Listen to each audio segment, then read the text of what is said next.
The lake had no name anymore. The elders called it the Silent Lake.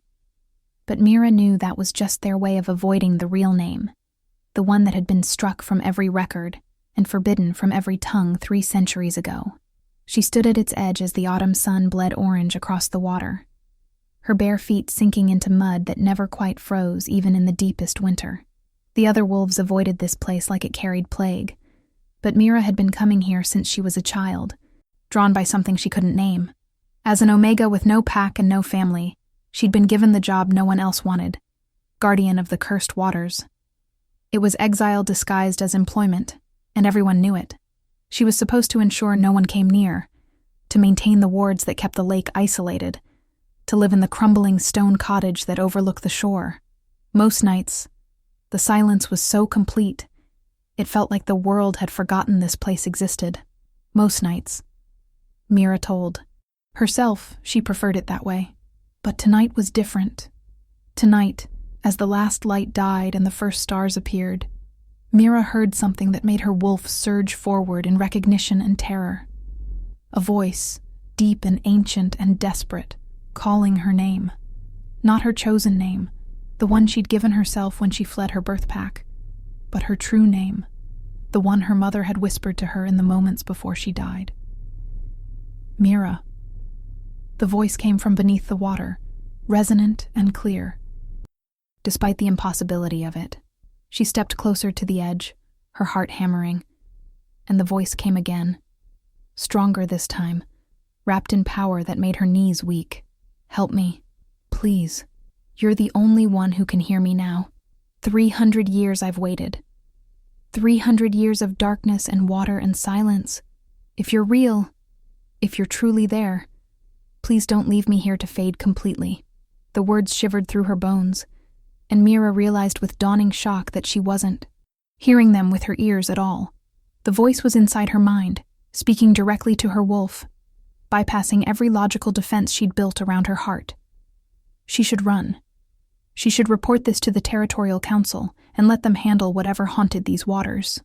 But instead, she found herself kneeling at the water's edge, pressing her palm flat against the cold surface and whispering back into the darkness, "Who are you?" Her mental voice felt small and uncertain compared to the power she'd sensed in his, but the response came immediately, flooding through her with such relief and hunger that she gasped. "My name is Kale. I was Alpha King before the betrayal, before your council even existed, before the lies became history, and history became law. Your bloodline is the last that carries the gift of true seeing, the magic that can pierce through deception and recognize truth, even when the whole world has been convinced otherwise. That's why you can hear me, when no one else can. That's why the lake brought you here. You are my last hope, little seer. My last chance at justice before I fade into nothing but a nightmare parents tell their children." Mira pulled her hand back as if burned, but the connection remained, thrumming between them like a living thing. She knew the legends, the stories every wolf pup learned about the tyrant king who had slaughtered his own pack in a fit of madness and been sealed away by the combined power of the remaining alphas. She knew. Kale's name was synonymous with betrayal and bloodlust, a cautionary tale about what happened when alphas let power corrupt them completely. But the voice in her head carried no madness, only exhaustion, and a grief so profound it made her chest ache. "The legends are lies," Kale continued, as if sensing her thoughts. "My brother Darius wanted the throne I never asked for. He wanted the power that came with being Alpha King, the authority to shape the future of all wolf kind. When I refused to support his vision of conquest and expansion, when I insisted on maintaining the old ways of balance and coexistence with humans, he decided I was an obstacle to be removed. He murdered our entire council while they slept, used my own claws to do it through blood magic I never knew he'd learned, then had his witch seal me here before anyone could question his version of events. The council you serve, the laws you follow, the entire structure of wolf society as you know it was built on my brother's ambition and his willingness to sacrifice anyone who stood in his way. 300 years, and his lies have become your reality. But you, little Omega, You carry the blood of the truth seekers. Your ancestors were the ones who could see through any deception, who served as advisors and judges to prevent exactly this kind of corruption. That's why Darius hunted them down after he took power. That's why your bloodline was nearly wiped out, scattered and hidden and forbidden from gathering. You're not just a guardian, Mira.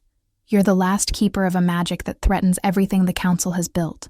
If you're enjoying this story of hidden truths and forbidden magic, make sure to hit that like button and subscribe for more supernatural romance tales that will keep you captivated. Drop a comment below telling me what you think Mira should do, because the choice she makes next will change everything. Mira spent the night in her cottage, unable to sleep, her mind racing with questions and doubts. The rational part of her insisted this was madness, that she was somehow being manipulated by whatever dark thing lived in the lake. But her wolf knew differently. Her wolf recognized Kale's presence the way she might recognize her own reflection, as if some part of her had always been searching for exactly this connection. When dawn came, she returned to the water's edge and spoke into the silence. If what you say is true, prove it. Tell me something only. Someone from 300 years ago would know. Something that can't be explained away as lucky guessing or residual magic. The response came with a hint of amusement threading through the exhaustion. The founding stone of the council chamber in the capital, the one they swear all their oaths upon, has my blood carved into its base. Not metaphorically. Literally. Darius used my blood to seal his spell, to bind me here while he claimed my throne. If you can get close enough to examine it, you'll find my true name written in the old language, hidden beneath layers of glamour that prevent anyone from seeing it. But you could see it, Mira. Your gift would cut through the deception like sunlight through shadow. Go look if you need proof. I'll wait. I've gotten very good at waiting. The capital was 3 days' journey by bus, a sprawling city where the council maintained their headquarters, and where wolves from every territory gathered to conduct official business. Mira had never been there, had never had reason to travel so far from her exile. But she found herself packing a bag with shaking hands. She told herself she was being a fool, that she was throwing away her safe isolation for a voice that might be nothing more than her own loneliness given form. But she couldn't shake the feeling that Kale was telling the truth, that everything she'd been taught about wolf history was carefully constructed fiction designed to hide something monstrous. The journey passed in a blur of anxiety and anticipation. She felt Kale's presence in the back of her mind the entire time, a steady warmth that reassured her, even as it terrified her. He didn't speak much, sensing perhaps that she needed time to process, but occasionally she'd feel his curiosity brush against her thoughts as she observed the modern world through his imprisoned awareness. So many changes, he murmured once as she stared out the bus window at highways and skyscrapers. So much progress. I wonder if any of it was worth the cost of truth. The council chamber was open to all wolves during daylight hours, a symbol of transparency that Mira now suspected was pure theater. She entered with a group of tourists, keeping her head down and her scent muted, just another Omega, who meant nothing to anyone. The founding stone sat in the center of the main hall, a massive piece of black granite that supposedly dated back to the first gathering of alphas after the Tyrant King's defeat. Wolves lined up to place their hands on it when taking oaths, believing it contained the combined power and wisdom of the founders. Mira waited until the hall was relatively empty, then approached the stone with her heart in her throat. She placed her palm against the cold surface and opened her inner sight, the gift she'd always hidden because it marked her as different, as dangerous, as descended from a line that was supposed to be extinct. The glamour fell away like torn cloth, and there beneath her hand, carved deep into the stone in letters that burned with fading power, was a name. Kale Shadowborn, Alpha King, Keeper of the Balance, Protector of the Weak. And beneath that, in smaller script that made her stomach turn, a binding spell written in blood that was still wet somehow after 3 centuries, still feeding power into the prison that held him. Mira fled the council chamber before anyone could question why an Omega was crying over the founding stone. She made it back to her cottage in record time, driven by a fury she'd never felt before, and a certainty that changed everything. Kyle hadn't lied. The proof was carved into the very foundation of wolf society, hidden in plain sight because no one had the gift to see it anymore. She collapsed at the water's edge and opened her mind to him completely, dropping every defensive barrier she'd maintained. You were telling the truth. They built everything on your blood and your name and your stolen throne. How do I free you? How do I fix this? The response came wrapped in caution and something that felt like hope struggling to survive. The spell that holds me can only be broken by my true mate, the one the moon herself chose for me. It requires a sacrifice of will, a choice to bind yourself to me completely, to share my fate, whatever that might be. If you free me and the council kills me for what I represent, you'll die too. If you free me and I'm too weak to survive after 3 centuries of imprisonment, you'll fade with me. The mate. Bond is absolute, Mira. It can't be broken or reversed once formed. I've had 300 years to accept that I might never find my mate, that I might die here slowly over centuries more. I won't lie to you about the cost of saving me. Your life would become mine, and mine yours, for better or worse, until death takes us both. The mate bond. Every wolf dreamed of finding their true mate, the one person whose soul resonated with theirs in perfect harmony.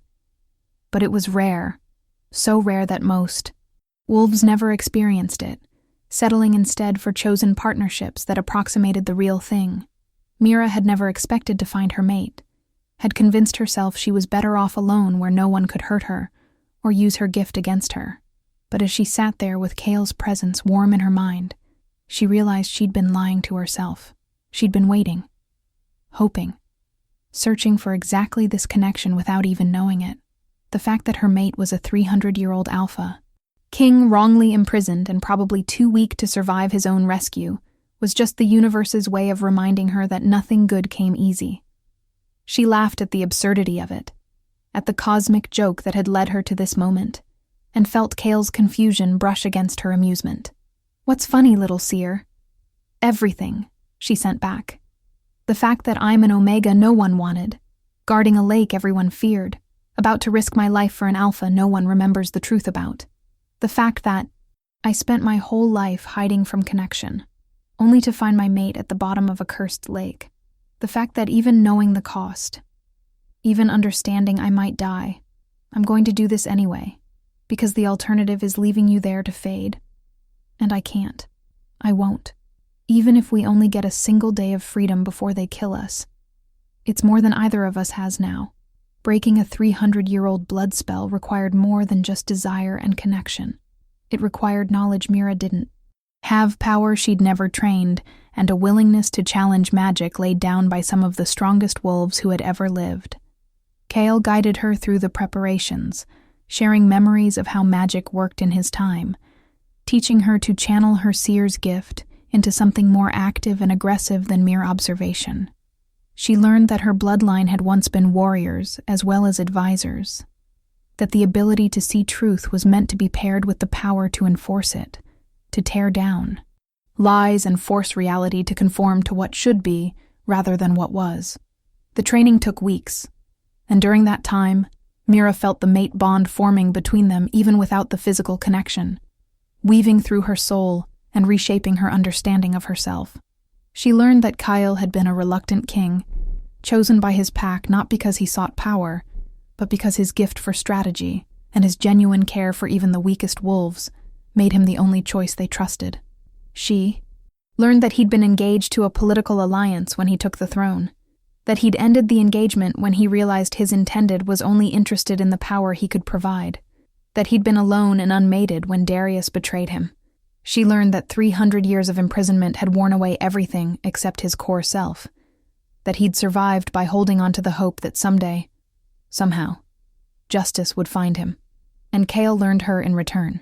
He saw the loneliness that had defined her childhood, the rejection she'd faced from her birth pack when her gift manifested too early and too obviously to hide.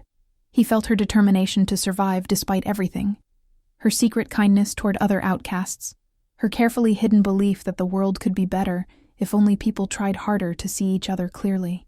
He witnessed the moment her mother died, protecting her from wolves who wanted to use her gift to settle petty disputes, the moment she decided to run, rather than let anyone else control her power.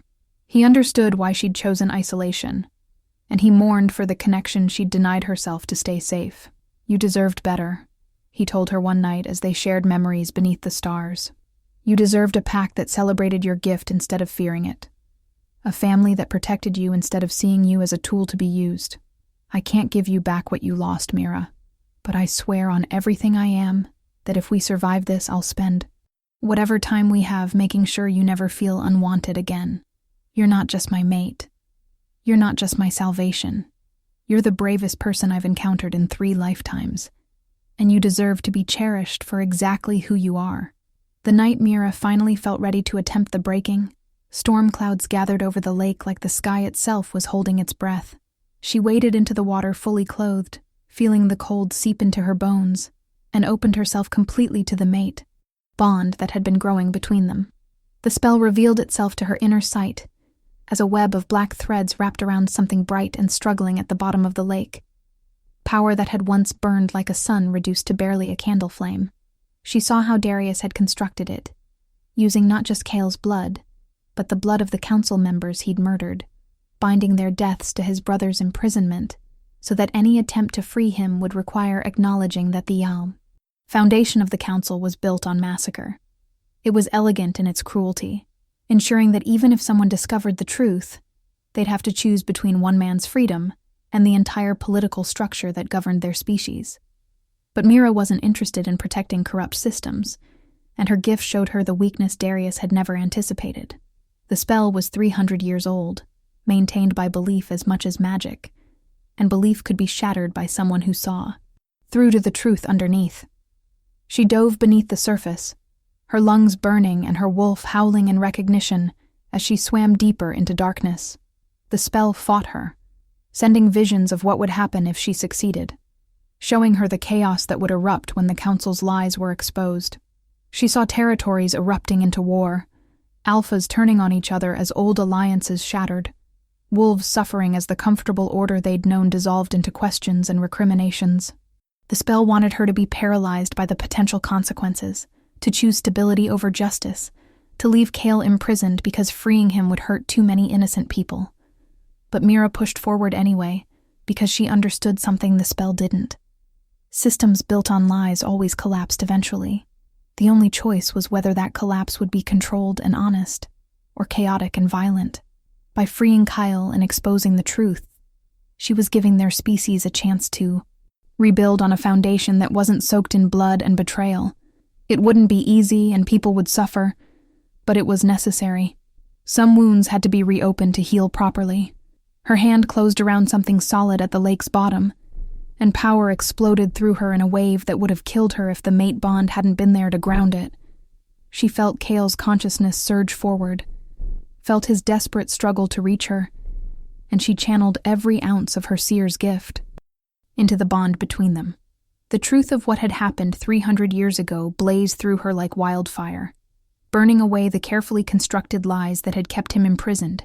She saw Darius standing over the sleeping council members, saw the ritual that transferred the killing strikes to Cale's hands, even as he slept miles away, saw the moment Cale woke to find himself covered in their blood, with no memory of how it happened. She saw the trial that wasn't really a trial, the testimony that had been altered by subtle magic, the way Darius had positioned himself as the grieving brother who had no choice but to support his beloved sibling's imprisonment. She saw it all, and her gift recorded it all, storing the truth in a form that couldn't be denied or disputed by anyone with even a hint of seer blood in their veins. And then she took that truth and shoved it into the spell itself, forcing it to acknowledge that its foundation was false, that it was imprisoning an innocent man to protect a guilty one's legacy. The spell shattered with a sound like breaking glass, and suddenly Mira was holding onto a man instead of a magic construct, pulling him up through water that seemed determined to drag them both down. They broke the surface together, gasping and shaking, and Mira got her first physical look at her mate. Kyle was beautiful in the way ancient things were beautiful, all sharp edges and hard lines worn smooth by time and suffering. His eyes were the gold of an alpha in their prime, but there was a weariness in them that came from centuries of darkness and isolation. His body was lean to the point of gauntness, his power clearly depleted by the long imprisonment, but she could feel the strength underneath waiting to be restored. He stared at her like she was a miracle, his hand coming up to cup her face with a gentleness that contrasted sharply with the predatory grace of his movements. "You're real," he whispered, his voice rough from disuse. "You're actually real. I thought perhaps I'd finally lost my mind, that you were just another dream I'd conjured to survive the darkness. But you're here.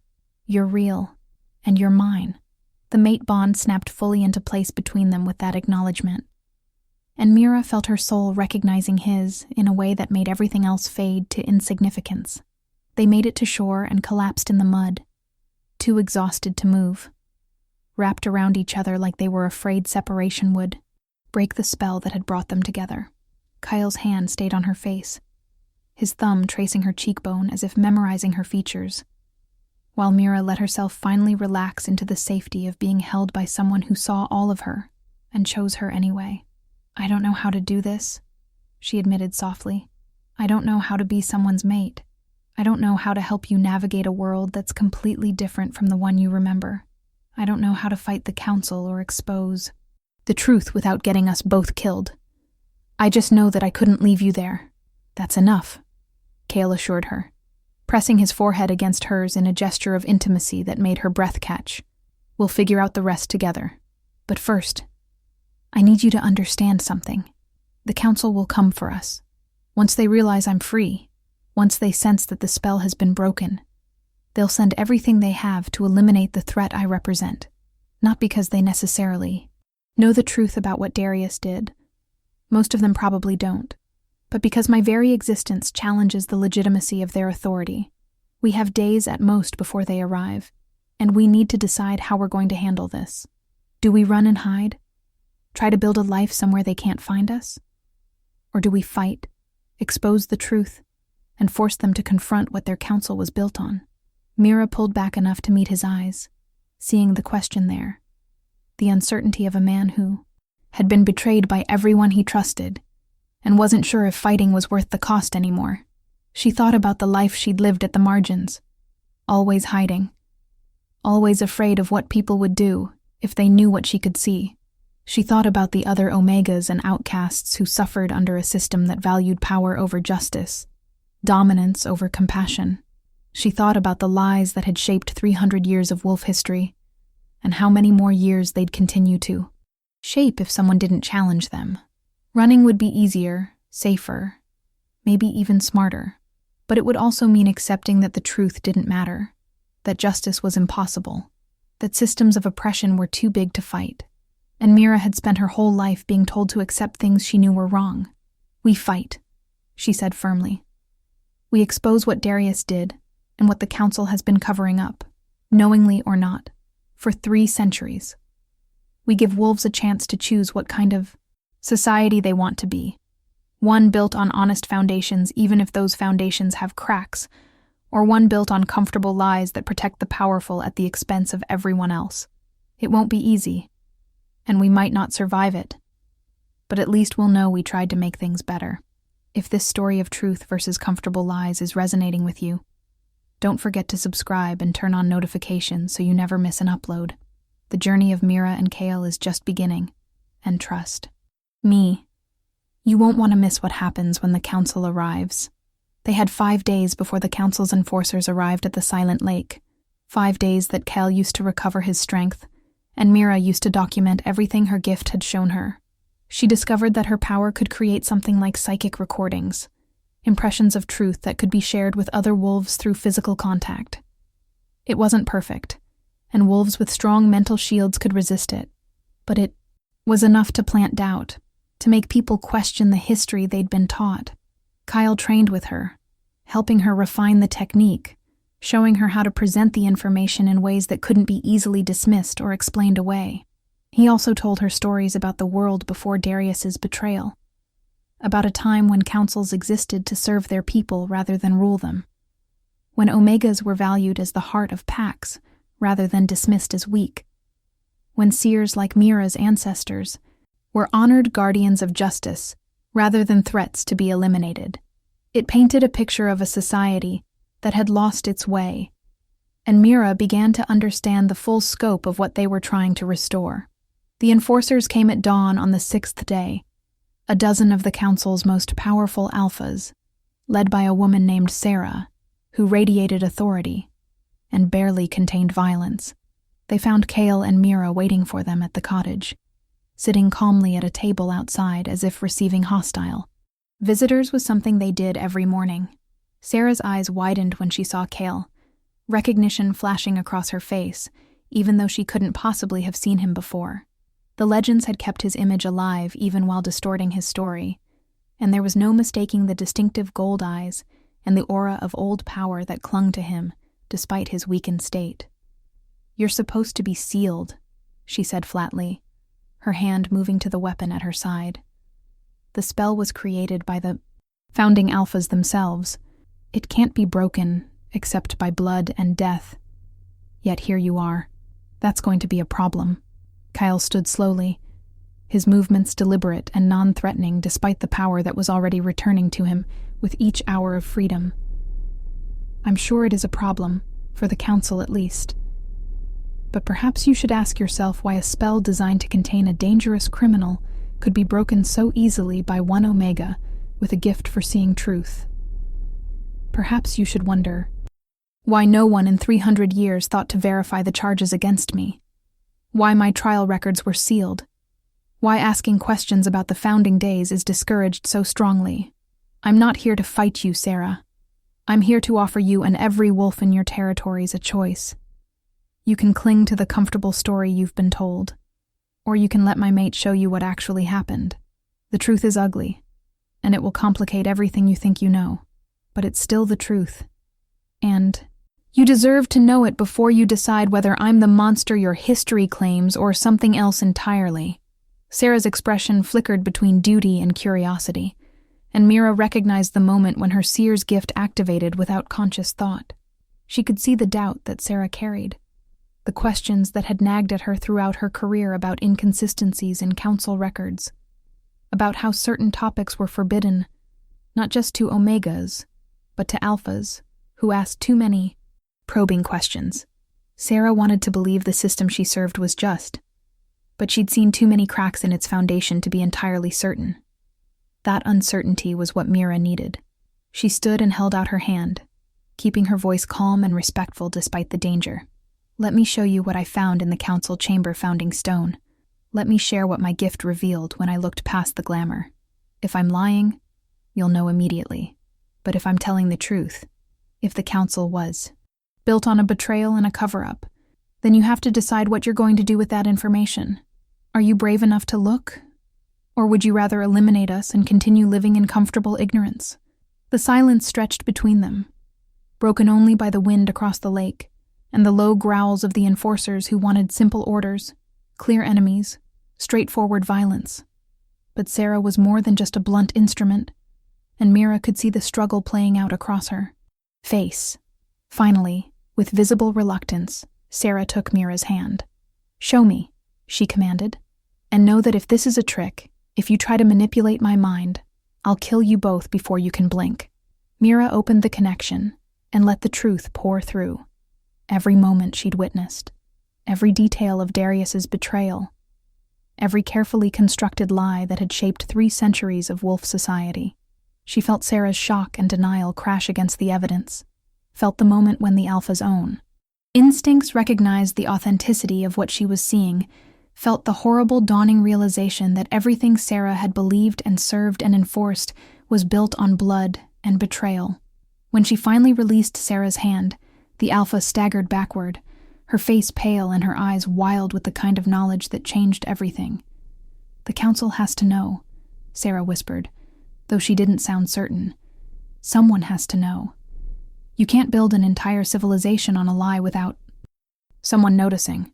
But even as she said it, Mira could see her working through the implications. Maybe no one in the current council knew the full truth. Maybe they'd all been raised on the same distorted history, taught that questioning the founding was disrespectful to their ancestors.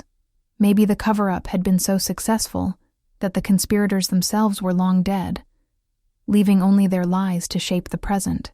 Or maybe there were wolves who knew but stayed silent, who benefited from the current system and had no interest in exposing its rotten foundations. Regardless, the truth was out now, shared with someone who had the authority to demand answers. Sarah turned to her enforcers, her voice rough but steady. "Stand down. We're not killing anyone today.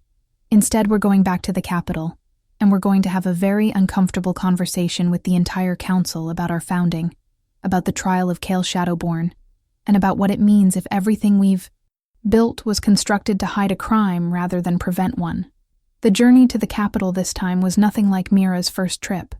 They traveled in official council vehicles, surrounded by enforcers who watched Cale with a mixture of fear and fascination. Whispering among themselves about the implications of his return, Sarah had spread the truth to her team, letting each of them experience Mira's psychic recording, and the effect had been profound. These were alphas who had dedicated their lives to upholding council law, who believed deeply in the system they served, and discovering it was compromised at its foundation had shaken them to their cores. Some responded with anger, demanding immediate action to purge the corruption. Others retreated into denial, insisting there had to be another explanation despite the evidence they'd witnessed firsthand. But all of them were changed, and Mira understood that this was just the beginning. The truth was a seed that would grow and spread, forcing every wolf to confront uncomfortable questions about their history and their present. The emergency council session was chaotic from the moment Sarah presented her evidence. She'd bypassed all the usual protocols, called every alpha in the capital to the chamber, and stood before them with Cale at her side as living proof that their founding story was fiction. The reactions ranged from outrage to disbelief, to carefully neutral expressions from alphas who Mira suspected had known at least pieces of the truth and chosen to stay silent. The head of the council, an ancient alpha named Marcus, who'd held his position for decades, demanded Cale be restrained immediately, citing danger to the assembly. But Sarah refused, standing between him and her enforcers, and offering the same choice Mira had given her. "See the truth first," she challenged. "Let the seer show you what she found. Then decide if you want to execute an innocent man or confront the legacy of corruption that Darius Shadowborn left us. If you refuse to look, if you demand action without evidence, then you prove that this council cares more about maintaining power than serving justice. And if that's true, then maybe it's time for it to fall." The chamber erupted into shouting, alphas jumping to their feet, accusations flying, the careful order of council proceedings dissolving into chaos. Mira stood quietly beside Cale, her hand in his, and watched the system begin to crack apart under the weight of truth it couldn't suppress. Some alphas demanded to see her evidence, gathering around her with a mixture of curiosity and hostility. She shared it freely, touching each hand extended to her, letting them experience the same revelation that had changed Sarah. She watched their faces as understanding dawned, as the comfortable certainty they'd lived with shattered and reformed into something more complex and painful. A few attacked her outright, refusing to accept what they'd witnessed, calling her a manipulator and a liar. But most went silent, the kind of terrible silence that came from having your worldview fundamentally altered. And a few, the ones who had suspected something was wrong for years but never had proof, looked at her with gratitude mixed with grief. Marcus tried to shut down the session, to clear the chamber and deal with Cale and Mira privately, where their truth could be controlled or eliminated. But Sarah and a growing number of alphas refused to leave, forming a protective circle around Mira as she continued sharing what she'd discovered. The council fractured before their eyes, splitting into factions that would take years to reconcile if they ever could. Some wanted immediate dissolution of the current power structure, arguing that an institution built on lies couldn't be reformed and had to be torn down completely. Others insisted on measured investigation, wanting to verify Mira's evidence through independent means before taking irreversible action. A few tried to defend the status quo, claiming that even if Darius had committed crimes, the 300 years of relative peace and prosperity under council rule proved the system worked regardless of its origins. And standing at the center of it all was Kale, no longer imprisoned and forgotten, but also no longer the young king who had been betrayed. He was something else now, a living reminder that injustice deferred was not justice denied, that truth had a way of surfacing no matter how deeply it was buried. Before you continue, take a moment to like this video and share it with someone who appreciates stories about fighting for truth, even when it's inconvenient. Your support helps me bring you more content like this. The debate raged for hours, then days, as more alphas arrived from distant territories to witness the controversy firsthand. Mira found herself the center of attention in a way she'd never wanted, forced to share her gift over and over until she was exhausted and shaking, held upright only by Kale's steady presence and the mate bond that flowed strength between them. She also found allies she hadn't expected, Omegas who had heard rumors of what was happening and came to the capital to support her, to add their voices to the call for change. They spoke of the discrimination they'd faced, the casual dismissal of their worth, the way the current system treated them as lesser, despite the vital roles they played in pack stability and cohesion. And slowly, that conversation began to shift from whether Darius had committed a crime 300 years ago to what kind of society wolves wanted to build going forward. Kale addressed the council formally on the 7th day, his voice carrying the authority of a king who had ruled with wisdom, even as it acknowledged the centuries that had changed everything he knew. "I don't want my throne back," he told them, the admission shocking many who had assumed he was here to reclaim power. "The world has moved on, and I'm not arrogant enough to think I can step into a leadership role after being absent for 3 centuries. But I do want acknowledgement of what was done to me, to my council, to the seers who were hunted down to prevent anyone from discovering the truth. I want my name cleared, and my brother's crimes exposed not for revenge, but because building a better future requires honest accounting of the past. You can't heal wounds you refuse to admit exist. The council doesn't have to dissolve, but it does need to fundamentally restructure itself to include voices that have been marginalized, to create accountability measures that prevent any one alpha or faction from controlling the narrative. And you need to restore the seer bloodlines, bring them back from hiding, give them the honored place they once held as guardians against exactly this kind of corruption."